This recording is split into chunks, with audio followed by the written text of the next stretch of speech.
പിതാവിൻ്റെയും പുത്രൻ്റെയും പരിശുദ്ധാത്മാവിൻ്റെ നാമത്തിൽ. കർത്താവിൽ പ്രിയമുള്ളവർ, ഞാൻ ചില ബസ്കാമന്മാരുടെ മീറ്റിങ്ങുകളൊക്കെ സംബന്ധിച്ചിട്ടുണ്ട്. ഇപ്രാവശ്യം ഇച്ചിരി കൂടുതൽ കണ്ടു, അച്ഛന്മാരെയും കണ്ടു. കൊച്ചമ്മമാരുടെ കൊച്ചുമക്കളെ നോക്കാനും കൂടെയാണ് അച്ഛന്മാർ വന്നിരിക്കുന്നത് കണ്ടപ്പോൾ വലിയ സന്തോഷം തോന്നി. ഒരു കാലത്ത് വീട്ടിലൊക്കെ കൊച്ചിനെ എടുത്താലും 4 പേരുടെ മുമ്പിൽ കൊച്ചിനെ എടുക്കുന്നത് ഒരു നാണം കേടോ ആണത്വത്തിൻ്റെ ഒരു കുറവോ ഒക്കെ ആയി സങ്കല്പിച്ചിരുന്ന ഒരു കാലം ഉണ്ടായിരുന്നു. ഇപ്പോൾ റോളുകളൊക്കെ ഒരുപാട് മാറ്റങ്ങൾക്ക് വിധേയമായിട്ടുണ്ട്. Roles have been changed nowadays. അപ്പോൾ എനിക്ക് വലിയ സന്തോഷം തോന്നി. കൊച്ചുങ്ങളെ 4 പേരുടെ മുമ്പിൽ കൊച്ചുമക്കളെയൊക്കെ എടുത്തുകൊണ്ട് അഭിമാനത്തോടെ കൊച്ചമ്മമാരെ വളരെ ഈസി ആയിട്ട് വിട്ട് ഒക്കെ അവർ ഇത്രയും സാഹസം 4 പേരുടെ മുമ്പിൽ ചെയ്യുന്നെങ്കിൽ തീർച്ചയായിട്ടും വീട്ടിൽ കൊച്ചമ്മമാർക്ക് എത്ര വലിയ സഹായമായിരിക്കും. അടുക്കളയിൽ വെള്ളം കോരണമെങ്കിലും വെള്ളം പിടിച്ചു വയ്ക്കണമെങ്കിലോ ഗ്യാസ് കുറച്ചോ കൂട്ടിയോ വയ്ക്കണമെങ്കിലോ അത്യാവശ്യത്തിനുള്ള കൊച്ചു കൊച്ചു കാര്യങ്ങൾ ചെയ്യണമെങ്കിലോ പാത്രം മെഴുകി കഴുകണമെങ്കിലോ കൊച്ചമ്മയ്ക്കൊരു പനി വന്നാൽ കഞ്ഞി വെച്ച് കൊച്ചമ്മയെ ശുശ്രൂഷിക്കണമെങ്കിലും തീർച്ചയായിട്ടും ഇത്ര ധൈര്യം കാണിക്കുന്ന അച്ഛന്മാർ വീട്ടിൽ മര്യാദയ്ക്ക് ഇതെല്ലാം ചെയ്യുമെന്നുള്ളത് എനിക്ക് അതിന് സംശയമില്ല.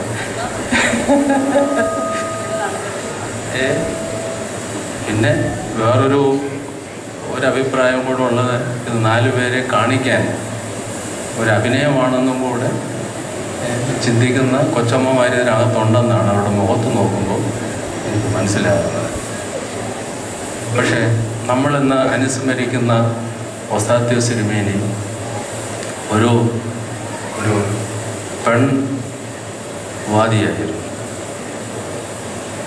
സ്ത്രീകളുടെ സ്ഥാനത്തെ സംബന്ധിച്ച് വളരെ ശക്തമായി വാദിച്ചിരുന്ന നമ്മളുടെ മെത്രാപ്പോലിത്താമാരിൽ ഒരാളായിരുന്നു അദ്ദേഹം.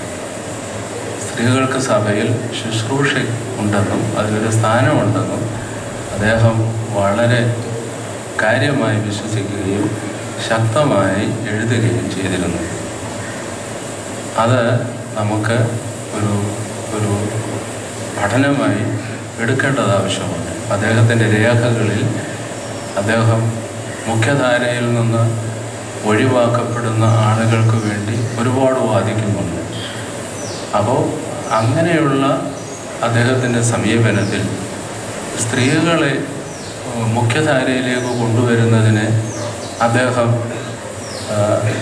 നടത്തുന്ന ശ്രമങ്ങൾ, എഴുത്തിലൂടെ ഒക്കെ ചെയ്യുന്ന ശ്രമങ്ങൾ അതൊന്ന് കണ്ടെത്തുകയും അതേക്കുറിച്ച് പഠനം നടത്തുകയും കാലികമായി എന്ത് നടപടികളാണ് സഭയിൽ സ്വീകരിക്കേണ്ടത് എന്നുള്ളതിനെക്കുറിച്ചൊരു വിശകലനം ചെയ്യുന്നതിന് ഒരു അന്വേഷണ ബുദ്ധിയോടെ ആരെങ്കിലും വരുന്നെങ്കിൽ, അത് നമ്മുടെ കൊച്ചന്മാരാരെങ്കിലും അതിന് തയ്യാറാവുന്നെങ്കിൽ തീർച്ചയായിട്ടും അത് നല്ല ഒരു ഉദ്യമമായിരിക്കും എന്നുള്ളതിന് സംശയമില്ല.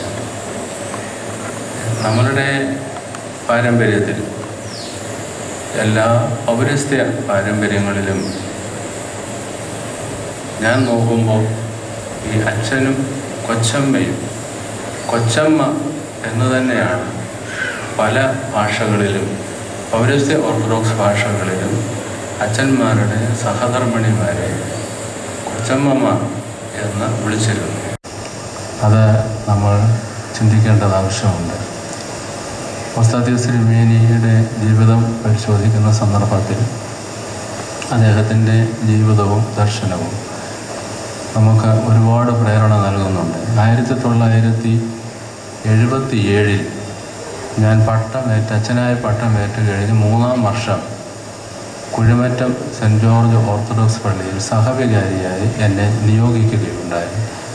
അതിൻ്റെ ഒരു പ്രധാനപ്പെട്ട കാരണം, അന്ന് അവിടെ വികാരിയായിരുന്ന എം പി ജോർജ് അച്ഛൻ മെത്രാപ്പൊലീത്തയായി അവരോധിക്കപ്പെട്ടിട്ട് 75-ൽ അവരോധിക്കപ്പെട്ടിട്ട് പിന്നീട് ഒരു ഇടക്കാലത്തേക്ക് ഒരു വികാരി വന്നു. പക്ഷെ അദ്ദേഹവും മാറിക്കഴിഞ്ഞപ്പോൾ എന്നെ അവിടെ സഹവികാരിയായി, വടക്കു നിന്നുള്ളൊരച്ഛൻ വികാരിയായും കൊച്ചച്ഛനായി എന്നെ സഹവികാരിയായും നിയോഗിക്കുകയുണ്ടായി. അത് സാമാന്യം അന്ന് തന്നെ ഒരു വലിയ പള്ളിയായിരുന്നു. ഇന്നും അതൊരു വലിയ പള്ളി തന്നെയാണ്. ഇപ്പോൾ കാണുന്ന പള്ളി നിർമ്മിക്കുന്നതിൽ അന്ന് തറക്കല്ലിട്ടത് MP ജോർജച്ചനായിരുന്നു. അത് കഴിഞ്ഞതിന് ശേഷം കുഴിമറ്റം സെൻറ്റ് ജോർജ് പള്ളിയിൽ സഹവികാരിയായി ഞാൻ ശുശ്രൂഷ അനുഷ്ഠിച്ചു. അദ്ദേഹം ഒരു നല്ല വികാരിയായിരുന്നു എന്നെനിക്ക് വേണ്ടത്ര തിട്ടമില്ല. എന്ന് പറഞ്ഞാൽ അതിനർത്ഥം he was not a very strict administrator. ഒരു വലിയ ഭരണകർത്താവായിരുന്നു എന്നെനിക്ക് വിചാരമില്ല. പക്ഷേ ഒരുപാട് സ്നേഹിച്ച ആളായിരുന്നു ആളുകൾ. ആ സ്നേഹം കൊണ്ട് ഭരണത്തെക്കാൾ കൂടുതൽ അജപാലനം അദ്ദേഹം നന്നായി നടത്തിയിരുന്നു. ഇങ്ങനെ ഒരു മികവാണ് ഓസ്താത്യോസ് തിരുമേനിയിൽ നമ്മൾ കാണുന്ന ഒരു പ്രത്യേകത. അദ്ദേഹം ഒരു വലിയ ഭരണകർത്താവാണെന്ന് എനിക്ക് തോന്നിയിട്ടില്ല. ഭരണകർത്താവാകുവാൻ അദ്ദേഹം ആഗ്രഹിച്ചുമില്ലെന്ന് തോന്നുന്നു. എന്നാൽ അദ്ദേഹം ഒരുപാട് മനുഷ്യരെ സ്നേഹിച്ച ആളായിരുന്നു. എനിക്കറിയാം, പള്ളിയിൽ കുമ്പസാരിക്കാൻ അച്ഛനായിരുന്ന സമയത്തെ കാര്യമാണ് ഞാൻ പറയുന്നത്. പള്ളിയിൽ കുമ്പസാരിക്കാൻ ഒരാൾ വന്നെന്നിരിക്കട്ടെ, അച്ഛന് വളരെ അസൗകര്യമുള്ള ഒരു സമയത്താണ് കുമ്പസാരിക്കാൻ വന്നത്. എൻ്റെ അനുഭവത്തിൽ അന്ന് അദ്ദേഹം ഒരുപാട് വലിയ പ്രസിദ്ധനായ ഒരച്ഛനായിരുന്നു. നമുക്കറിയാം, മലങ്കര സഭ അങ്ങോളം ഇങ്ങോളം ഓടി നടക്കുന്ന ആളുമായിരുന്നു. പക്ഷെ ഒരു സമയത്ത് പോലും കുമ്പസാരിക്കാനായിട്ട് വരുന്ന ഒരാളെ എനിക്ക് സമയമില്ല എന്ന് പറഞ്ഞ് വീട്ടിലേക്ക് മടക്കി അയക്കുകയില്ലായിരുന്നു. അദ്ദേഹം അത് മറ്റാരും അധികം പേർക്കും അറിയാൻ പാടില്ലാത്തതാണ്. പക്ഷെ അന്ന് ഞാൻ അച്ഛനായിട്ട് ശുശ്രൂഷ തുടങ്ങുന്ന സന്ദർഭത്തിൽ എൻ്റെ ജീവിതത്തിൽ അത് പ്രാവർത്തികമാക്കാൻ പിൽക്കാലത്ത് ഞാൻ വളരെയധികം ശ്രമിച്ചിട്ടുണ്ട്. അതായത് ഒരാൾക്ക് കുമ്പസാരിക്കണം, അനുദപിക്കണം എന്ന് ഒരു മനസ്സിലൊരു വിചാരം വരികയും, പക്ഷേ നമ്മുടെ സഭയിലെ ഒരു രീതിയാണ്, അതിനൊന്നും സമയമോ അച്ഛൻ്റെ സൗകര്യമോ അസൗകര്യമോ ഒന്നും വേണ്ടവണ്ണം പരിഗണിക്കത്തില്ല. അവരുടെ ഭാഗത്തെ ഒരു വീഴ്ചയാണ്. പക്ഷെ അത് ആ ഭാഗം കാണാതെ കുമ്പസാരിക്കാൻ വരുന്ന ഒരാളിനെ കുമ്പസാരിപ്പിക്കാതെ തിരിച്ചു വിടാൻ പാടില്ല. അദ്ദേഹം എങ്ങനെയെങ്കിലും സമയം കണ്ടെത്തി അതിനാവശ്യമായ ഒരു ത്യാഗം ഏറ്റെടുക്കുന്നതിൽ അദ്ദേഹം ശ്രദ്ധിച്ചിട്ടുണ്ട് എന്നെനിക്ക് നന്നായിട്ടറിയാം. ഒരാൾ കുർബാന അനുഭവിക്കണം, അത് പാവപരിഹാര പ്രാർത്ഥന നടത്തി കുർബാന അനുഭവിക്കണം. പള്ളിയിൽ കൈമുത്തൊക്കെ കഴിഞ്ഞ വന്നൊരാൾ പറയുക എനിക്ക് കുർബാന അനുഭവിക്കണമെന്ന് പറഞ്ഞാൽ അത് സന്തോഷത്തോടെയാണ് ഏറ്റെടുക്കുന്നത്. അത് ചെയ്യണം. സന്തോഷത്തോടെ ഏറ്റെടുക്കുന്ന ഒരു അജപാലക ശുശ്രൂഷയിൽ നിഷ്ണാതനായ സമർപ്പണമുള്ള ഒരാളിനെ, സ്നേഹിക്കുന്ന ഒരാളിനെ, അതായത് ഇതൊന്ന് മനസ്സിലാക്കുക, ദൈവത്തിങ്കിലേക്ക് തിരിഞ്ഞു വരുന്നതിന് ഒരാളെ തേടി പിടിച്ച് തിരിച്ചു കൊണ്ടുവരുന്നതിനുള്ള ഒരു ഉത്കടമായ ദൗത്യബോധം ഓസ്താത്യോസ് തിരുമേനിക്ക് ഒരുപാടുണ്ടായിരുന്നു. ഭരണകർത്താവല്ലെങ്കിലും അല്ലെന്ന് ഞാൻ പറയുകയില്ല, ഭരണകർത്താവ് എന്നുള്ളതിനേക്കാളധികം ഇത്തരത്തിലുള്ള അജപാലന ശുശ്രൂഷ നമുക്ക് ഏറ്റവും അറിയാവുന്നതുപോലെ ഓരോരുത്തരെ പേര് ചൊല്ലി അറിയാവുന്ന ഒരാളായിരുന്നു. എനിക്ക് വേറൊരു സന്ദർഭത്തിലൊരു അനുഭവമുള്ളത്, ഒരു സന്ദർഭത്തിൽ ഞാൻ അവിടെ അധ്യാപകനായിരുന്നു, പഴയ സെമിനാരിയിൽ. ഓസ്താത്യോസ് തിരുമേനി അധ്യാപകനായിരുന്നു.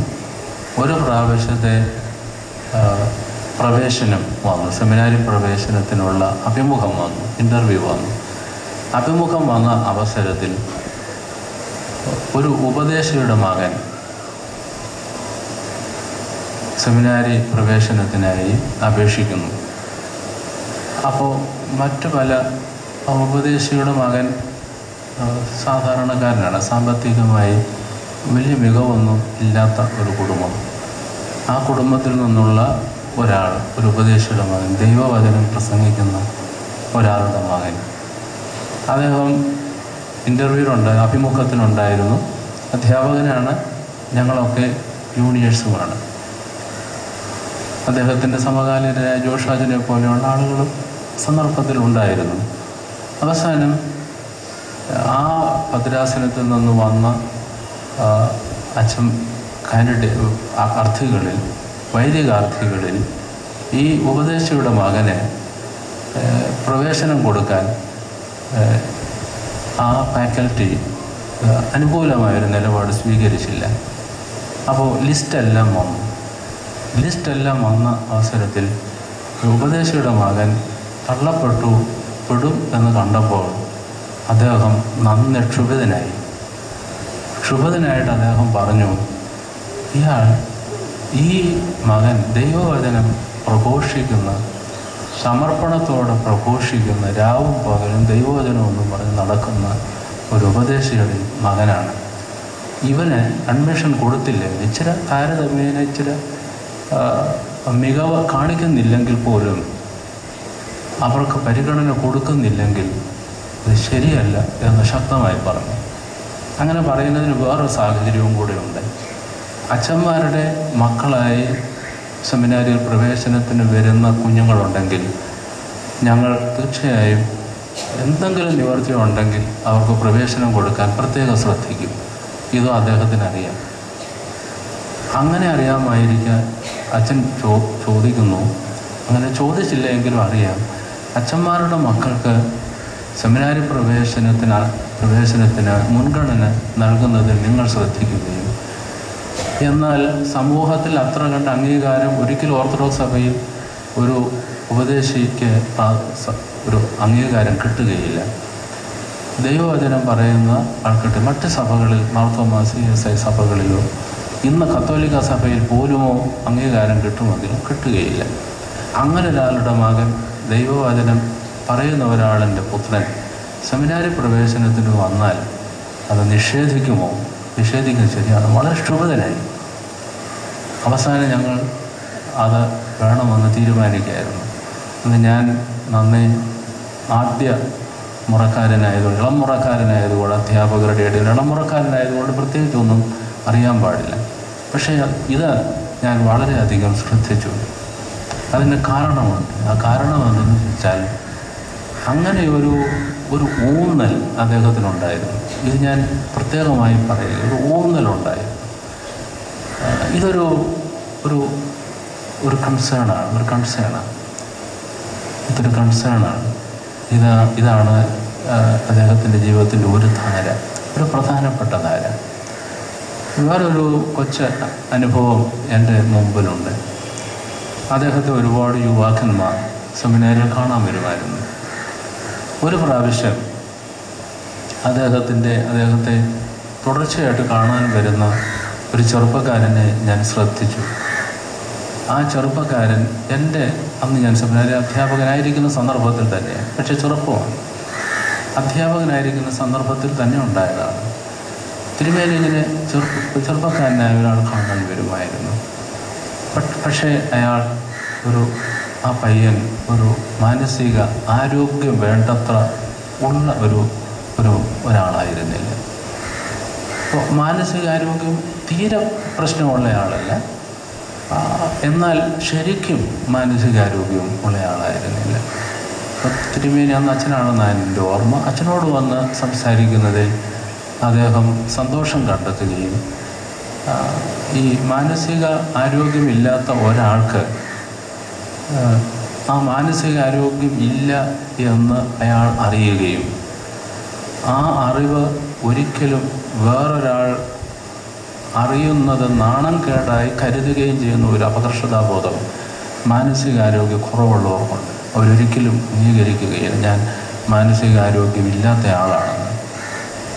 എന്നാൽ അച്ഛനുമായുള്ള, MP ജോർജ് അച്ഛനുമായുള്ള ബന്ധത്തിൽ അദ്ദേഹം ഈ മകൻ വളരെയധികം സന്തോഷം കണ്ടെത്തിയിരുന്നു.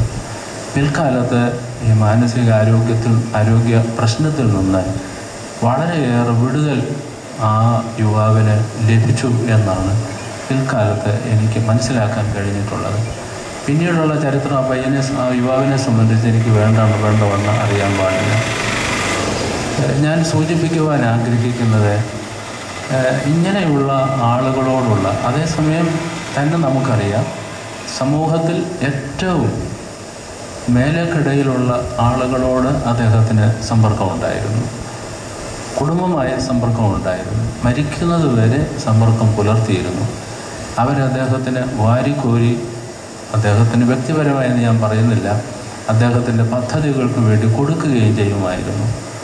അങ്ങനെ സമൂഹത്തിൽ സാമ്പത്തികമായോ വിദ്യാഭ്യാസപരമായോ വളരെ മികച്ചു നിൽക്കുന്ന ആളുകളോട് അടുത്ത് സമ്പർക്കം പുലർത്തുകയും അതോടൊപ്പം തന്നെ സമൂഹത്തിൽ വളരെ താഴ്ന്ന നിലയിൽ ജീവിക്കുന്നവരും ആരോഗ്യ പ്രശ്നങ്ങളോ സാമ്പത്തികമോ വിദ്യാഭ്യാസപരമോ ആയ പ്രശ്നങ്ങൾ ഉള്ള ആളുകളും ഇല്ലാത്തവരും ഒക്കെയുമായി അദ്ദേഹത്തിന് ഒരു ബന്ധം ഉണ്ടായിരുന്നു. ഇതൊക്കെ തരുന്ന കൊച്ചു കൊച്ചു പാഠങ്ങളായി ഞാൻ എൻ്റെ ജീവിതത്തിൽ കുറിച്ചിട്ടുണ്ട്.